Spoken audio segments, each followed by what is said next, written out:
Well, I think his dad can pardon him.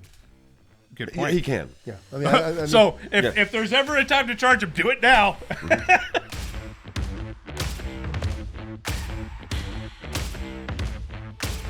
In celebration of the year anniversary of Let's Go Brandon, the Bidens are making some big moves, both metaphorically and literally, because nobody F's with the Biden. No one. Yeah, right. Let's go, Brandon. Let's go, Brandon. I agree. Except for everyone, especially MBS and hookers. These moves include drumming up new voters from the usual sources, sleeping with the enemy, sending some people here, trying not to send other people there, nonsensical depleting of our resources, and potentially looking to alter the dictionary once again. More on this in a minute, but first, let's take a break. We all know about creatine, right? Well, creatine was made in 1960. There's no reason to still be taking stuff from 1960 when you got awesome stuff like Pump 365. What makes Pump 365 so great is it's glycogen based.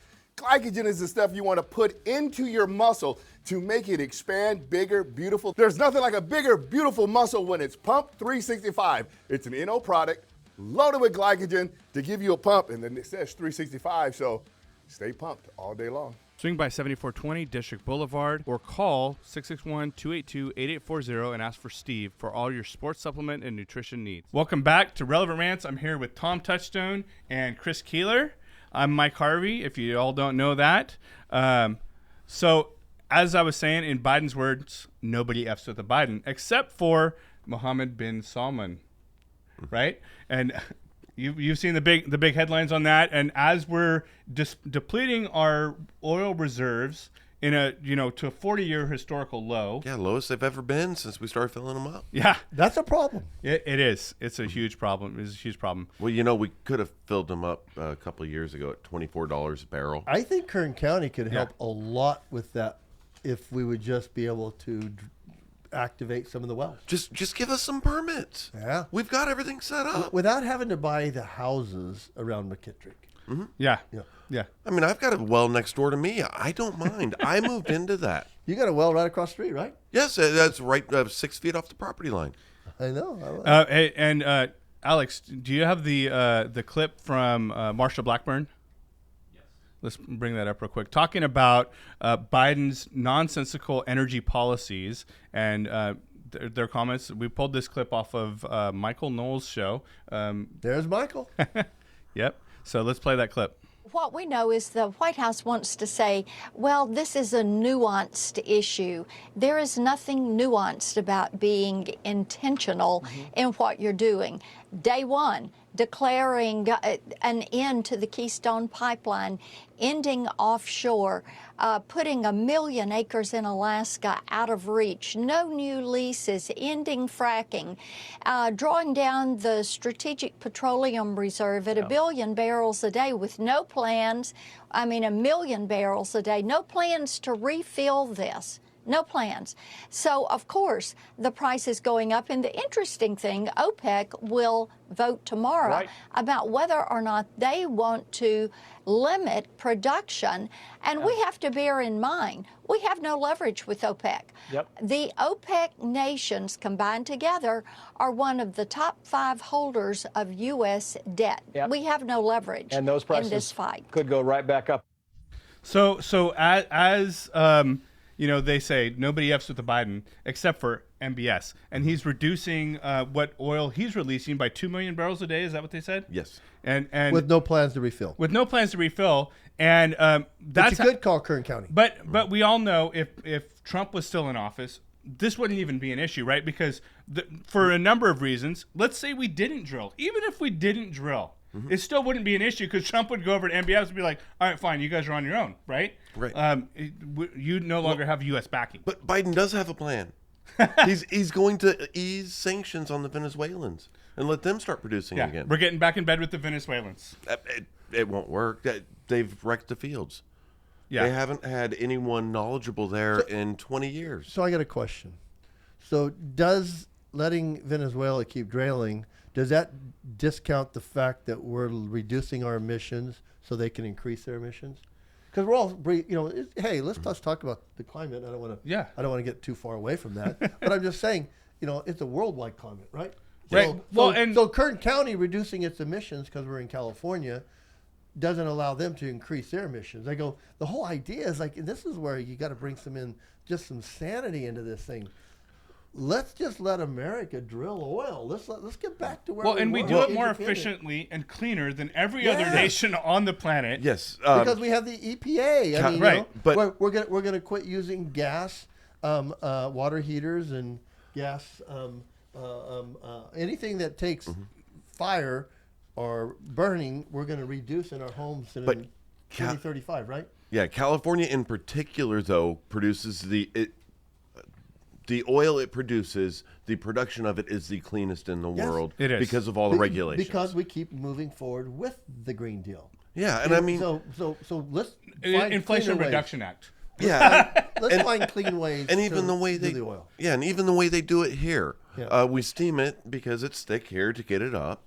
We use produced natural gas to create clean electricity to run the oil wells. The excess is pumped back into the grid. Steam, the byproduct, is sent underground to bring the oil up. It's a closed system. Yeah, but we have all of that, and they're pushing on all these regulations for California. No new gas vehicles by 2030, something like that. 2035. 2035. Thank you, Chris. We have some articles we had referenced to this week. But Honda just said they can't do that, and no one's talking about the elephant in the room. Where are you going to get all the lithium? Have you seen how they mine it? Well, have you also seen how the cars in Florida are blowing up? Yes. Because of the water. Yeah, right. Yeah. The electric cars, they're all exploding. Yeah, water and batteries don't mix well. You know, today it was interesting. I got it too late for our relative rants thing, but there was a guy that stopped near Crater Lake outside of Loveland, Colorado, and rented a campsite. Site included a standard 120-volt outlet level 1 EV Paralance, and as a larger 240-volt option used by recreational vehicle. It said that it was going to take him 5 days to charge. Nice. So 5-day camping trip. Yeah, he has a new electric Ford 150. Hope I can say that. And they're saying it's going to take 5 days. So I guess you're going to be camping because it's going to take 5 days to charge. They're saying that you can use those cars to run your home if the electricity goes out. The problem is how are you going to keep the car charged if the electricity's out, right? And what is that going to keep your toaster, your cell phone charged for like 15 minutes? Well, you know, I've had an electric car. You guys have known how I feel about them. It wasn't practical for me. It just wasn't. The whole thing wasn't. And I was doing it because some of my friends' family that's in the auto business was like, hey, can you help us out? Just be a customer and be a beta on this. And I took back, it doesn't work. Yeah, everyone I've known that has one. It's called charging anxiety. Yeah. It makes you anxious when you get in it because you're thinking about where am I getting the next charge. Yeah, the people I know that have them also have the Suburban to get across the country. And as people go across, as people go across to LA, Las Vegas, we've talked about it, the 3-hour wait in Barstow to get a charge. Back to the list of people that do F with Biden is you brought up the other day the China servers, right? Yeah, so the election company that was fully fair and legal elections. Yeah, that's managing most of the elections claimed that in America, everything's secure in America. Yeah, but they're storing all their data in China. And apparently Biden has no ties to China, right? No, none. No, none whatsoever. Now Hunter, on the other hand, right? Yeah. Speaking of Hunter, Hunter are we and speaking of Hunter. Yeah, we are. Okay. We are. And back to the list of people that do F with Biden. Well, I would like to just give Hunter some counsel, just to say, stop it. Get some help.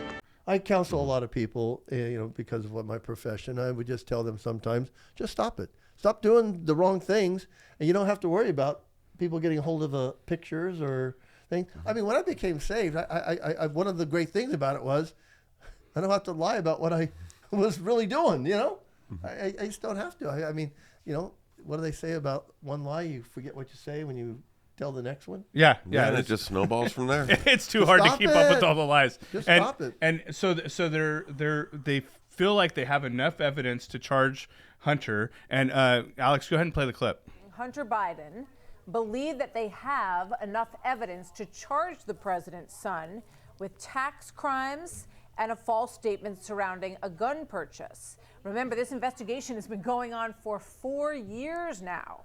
His overseas business dealings were the initial focus, or at least what got the most attention.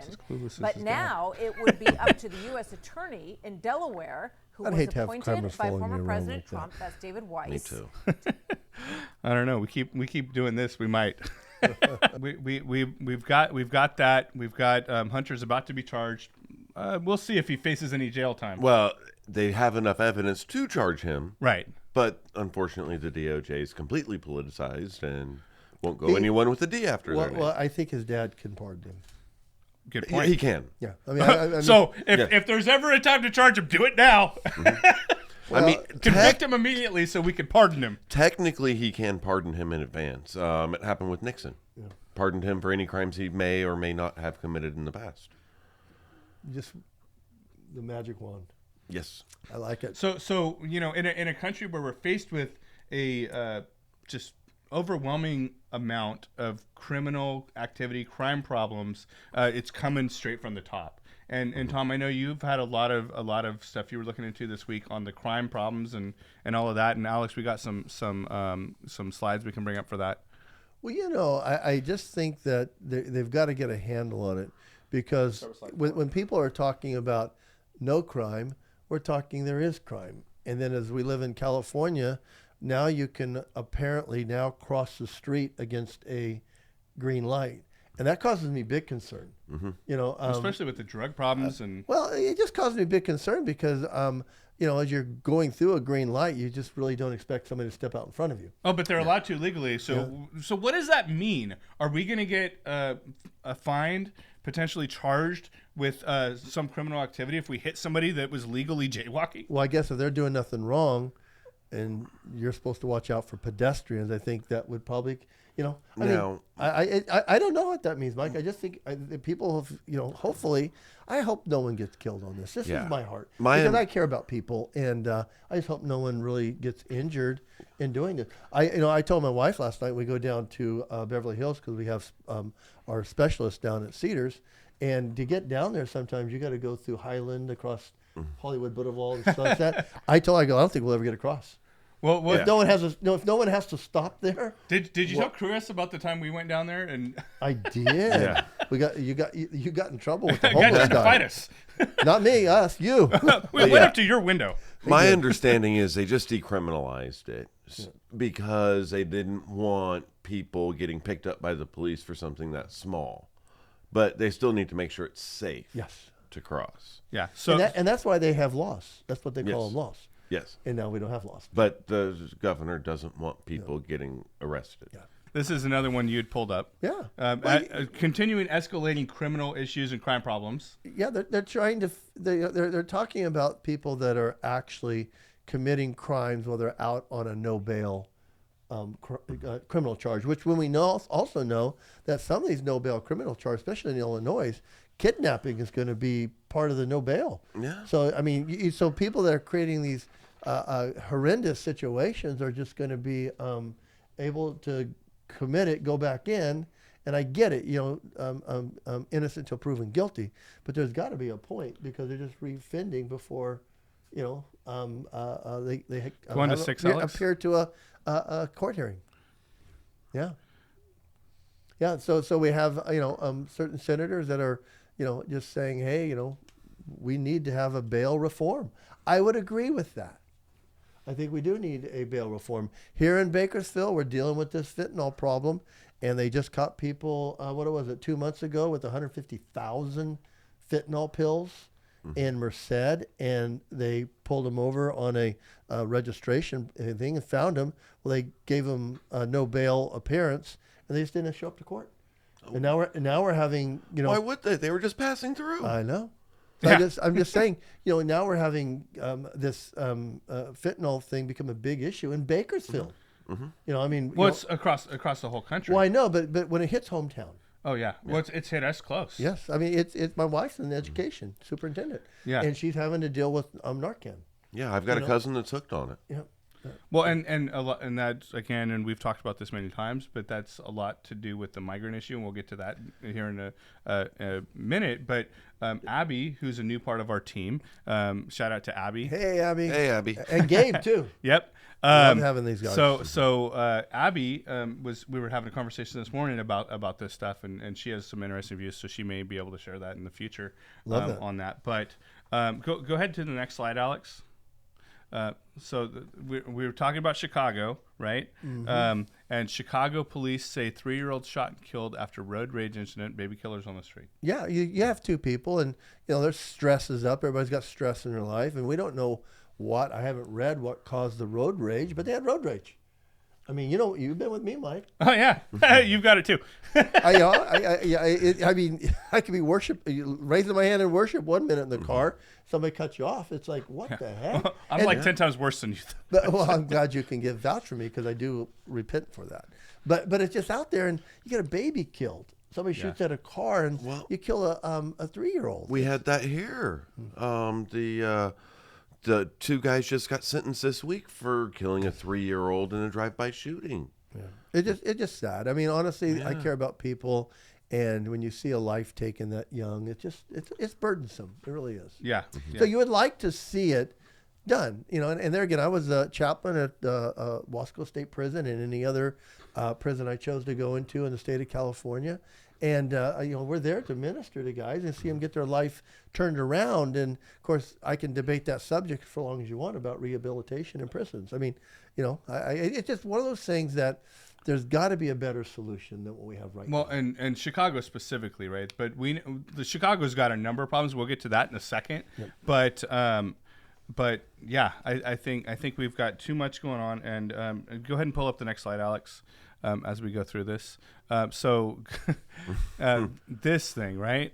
Well, governor signs into law most totalitarian move yet, basically censoring speech. And yes. So we got.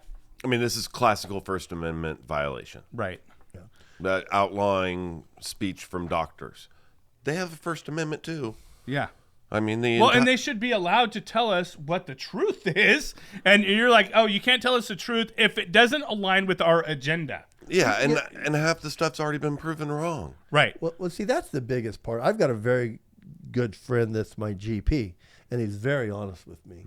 Mm-hmm. And he's very honest with other people, highly educated, works in one of the best hospitals in America. And he's just giving me advice for my health. Mm-hmm. And now, can he not give me the advice because of my health, because it may not add up to this? This thing won't last until the first of the year. Well, it should be struck down by the Supreme Court at least, right? Well, it should be struck down by a district court. I mean, it's just it won't even go that high. Yeah, it's blatantly obvious First Amendment violation. So what's the point of doing all this? Like, why would he even control? Make this move? Well, this goes back to Dr. Senator Pan, who brought up 6 or 7 bills in the COVID working project, trying to mandate vaccines for every employee who works for a company in California. Right. Trying to mandate vaccines for everybody that goes into a school, students, teachers, volunteers, everything. Well, that guy specifically ought to be locked up and thrown in jail. Well, yeah. And we could go on that. We could have a whole show just on him. He's a pediatrician. My wife, she just gets frustrated trying to do her job, which is educate children. Mm-hmm. That's all she's trying to do as a superintendent. And she gets these things where they're talking about pushing masks. They're not saying push mask mandates. They're going to say highly recommend it. My wife's like, how can I do that? I mean, you got to be kidding me. The president says it's gone. Then you're saying, she goes, I got parents and kids, and we know what it's done to children wearing masks and watching they haven't been able to watch their teachers, enunciate words, and we know what's happened. So it's like, well, come on, guys. Yeah, I was speaking with my wife last night. She helps out in my son's classroom every week. The teacher, they're trying to teach the kids how to write an essay, first essay, 3rd graders. And she said that she's having to go so much slower than in years past because the kids are so much further behind. It's not their fault. But in kindergarten and 1st grade, we're on computers. 2nd grade, they were there half the time. What do you expect? My wife, when the pandemic first hit, she was still in the classroom. And the first day they came back from distance learning, she had to wear a shield and a mask. And the kids were like, we can't hear you. So she finally had to take one of them off, which was, and so yeah. Yeah, and the Bible says, what's wrong will be made right, what's right will be made wrong, and we were having a conversation about that just yesterday with Jimmy in the Bible study. I wasn't there. No, I know, but we were. So if you get a chance to say this, hey Jimmy, what's up? But Biden just made a very political move, right, to pardon all the people that have been convicted of marijuana possession. Well, it was just simple possession. Right. Not distribution, trafficking. Well, but like if you're paying attention and you know what's going on, a lot of the people that are in jail for the possession are pleading down to that from really a lot of them are drug dealers. A good portion, but we'll see how this works out. Yeah, they try and get the drug dealers put away. I mean, the whole we lost a war on drugs. Right. Well, there again, I do believe it's hard to stand on people convicted of marijuana. Well, you've legalized it everywhere else. I mean, but is it the right move? It's one of those things that you would hope would have a little modicum of reasonability put for it, for they just says, voila.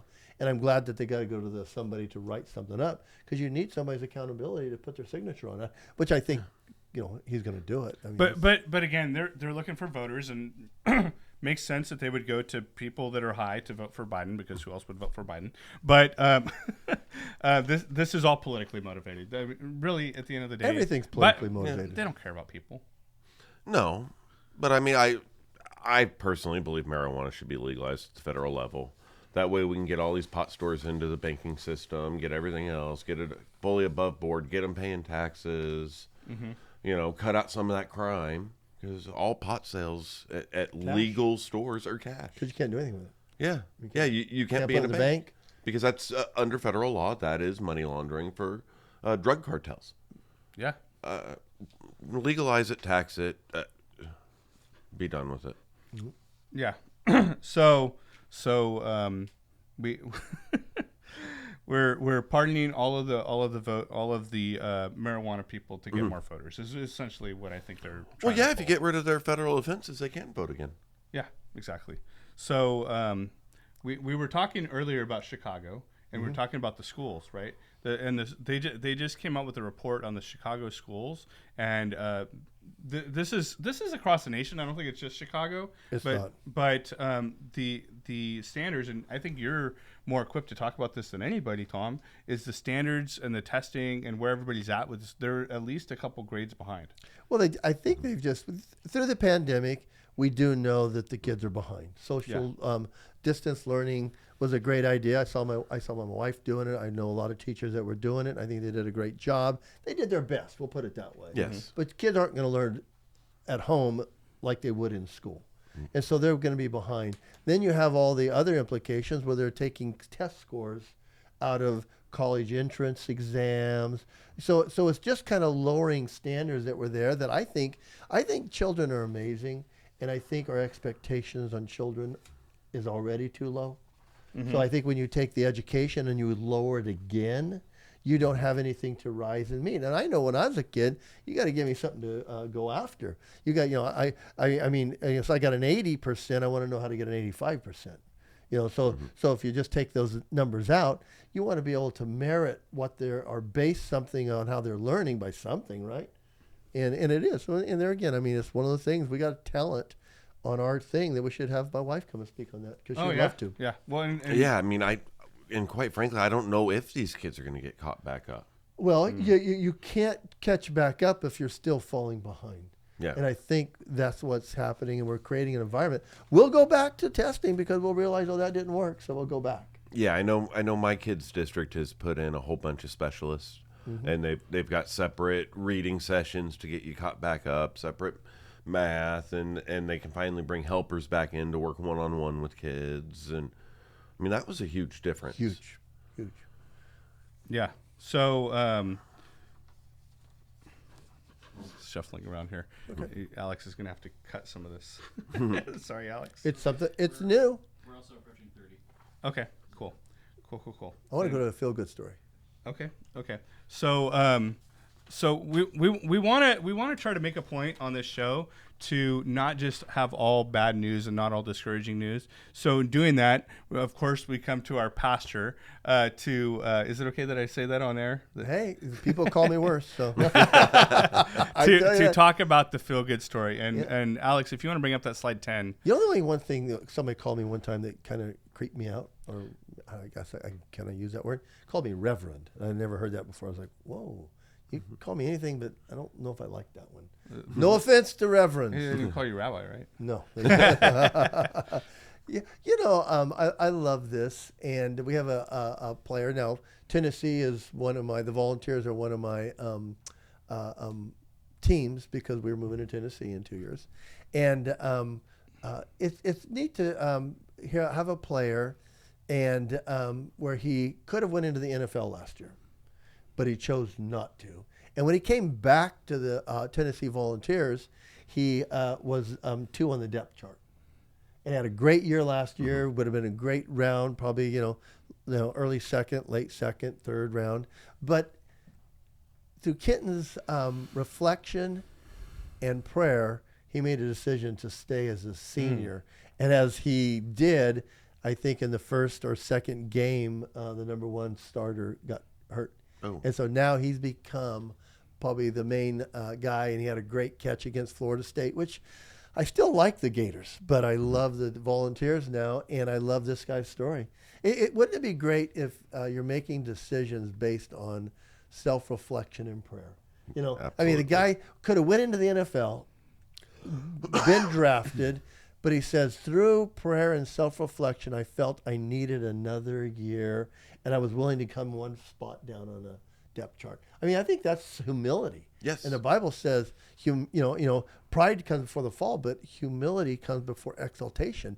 And I think we're seeing it right there with him. Yeah. And I love those stories. I love the feel-good stories. Sounds like he'd be a great teammate to have. Yeah. Yeah. So, as I said, we want to leave you on a high note. So, hope you enjoyed Relevant Rants. Have a great day. God bless. God bless. God bless.